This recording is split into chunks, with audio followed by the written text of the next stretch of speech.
बोलो विष्णु भगवान की जय। 31वां अध्याय।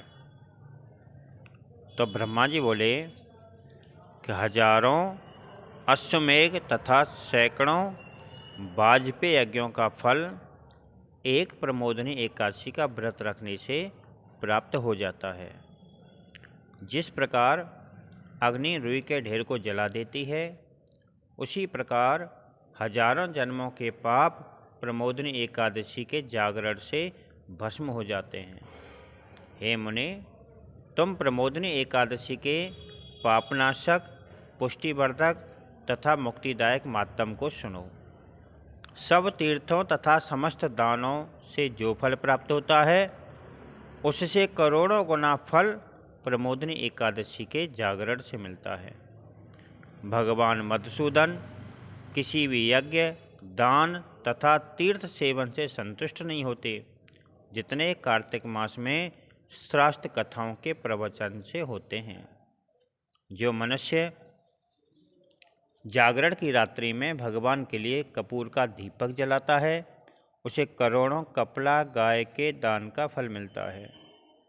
जो लोग जागरण के समय कपूर से आरती करते हैं, वे अपने 10,000 कुलों के साथ मुक्त हो जाते हैं। जागरण के समय जो व्यक्ति हरे मंदिर में धूप, कपूर, केसर तथा कस्तूरी युक्त धूप को जलाता है, विष्णु भगवान को दही, दूध, घी तथा जल से स्नान कराता है तथा रात्रि को जागरण करता है, वह मुक्ति का भागीदारी बन जाता है। जो मनुष्य जागरण के समय दिव्य वस्त्रों का दान करता है, वह उसके सूत की संख्या के बराबर मनमंत्रों तक स्वर्ग में निवास करता है। जो मनुष्य विष्णु भगवान के लिए रत्न युक्त आभूषणों का दान करता है, वह कल्याण सहित में सदैव विष्णु लोक में निवास करता है। जो मनुष्य शंख में जल भरकर श्री माधव को स्नान कराता है, वह करोड़ों कपला गाय के दान का फल प्राप्त करता है। जो व्यक्ति हृदय से में श्री विष्णु के स्वरूप, मुख में नाम, उदर में नैवेद्य तथा पादोदक एवं मस्तक पर निर्माल्य धारण करता है, वह भगवान के स्वरूप ही हो जाता है। कार्तिक मास के शुक्ल पक्ष की एकादशी को श्रद्धा भक्ति पूर्वक श्री विष्णु भगवान को जगाना चाहिए।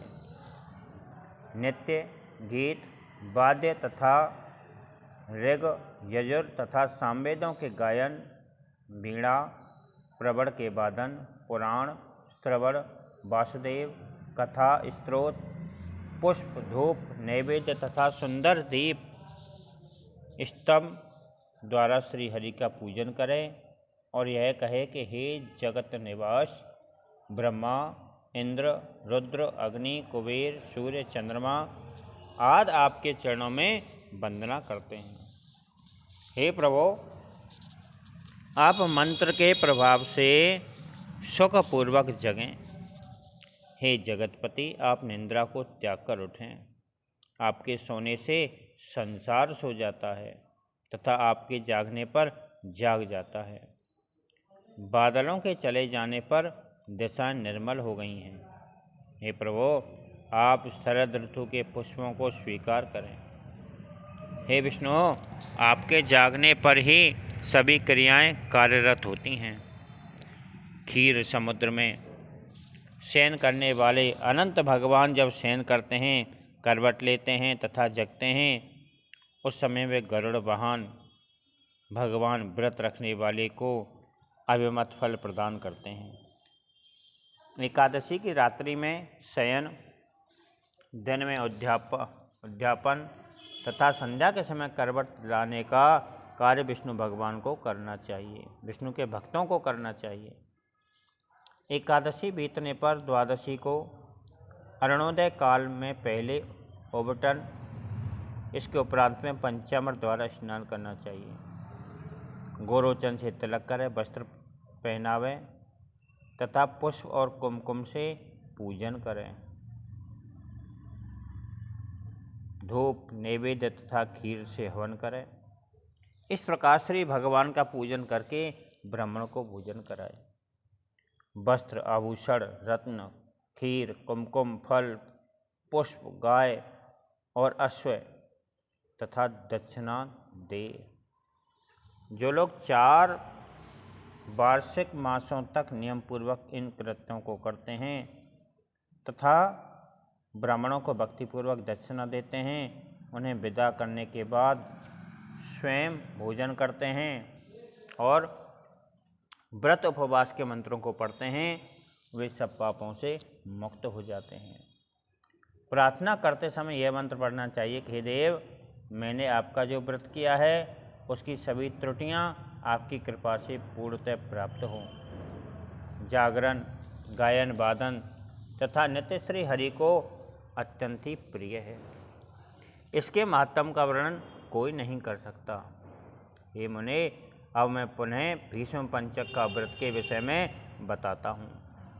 मैंने हजारों वर्षों तक भगवान जनार्दन की पूजा करी थी। तब मुझे समस्त यज्ञों का फल देने वाले इस व्रत की जानकारी हुई। मैंने भृगु से तथा भृगु ने शुक्राचार्य से इस प्रकार कहा कि इस प्रकार यह व्रत परंपरा से चला आ रहा है। इस 5 दिनात्मक व्रत को एकादशी से आरंभ करना चाहिए। व्रती मनुष्यों को विधि पूर्वक देवता आदि का तर्पण करके, सफ़ेद वस्त्र धारण करके, मौन तथा जितेंद्र रहकर श्री हरि की पूजन करना चाहिए। 5 दिनों तक पृथ्वी पर शयन करते हुए अखंड दीपक जलाना चाहिए। ओम नमो भगवते वासुदेवा इस मंत्र का 108 बार जप करना चाहिए। पूजा की समाप्ति पर अर्घ्य दे तथा तिल, जौ एवं खीर से हवन करें। ओम नमो नारायणाय इस मंत्र का उच्चारण करते हुए 5 दिनों तक विशेष विधि से पूजन करें। पहले दिन कमलों द्वारा श्री हरि के चरणों की पूजन करें। दूसरे दिन बेलपत्रों के द्वारा उनके घुटनों की पूजा करें। तीसरे दिन तुलसी द्वारा नाभि का पूजन करें। चौथे दिन जाति पुष्पों से कंधों का पूजन करें और 5वें दिन मालती के पुष्पों से मस्तक का पूजन करें। एकादशी के दिन पूजन करने के बाद में गोबर का पान करना चाहिए। द्वादशी को गौमूत्र का, त्रयोदशी को गाय के दूध का, चतुर्दशी को गाय के घी का तथा पूर्णमासी को गाय के दही का पान करना चाहिए। 5वें दिन विधि पूर्वक स्नान तथा पूजन करें। एकादशी को सोना का तथा द्वादशी को गाय के घी का दान करना चाहिए।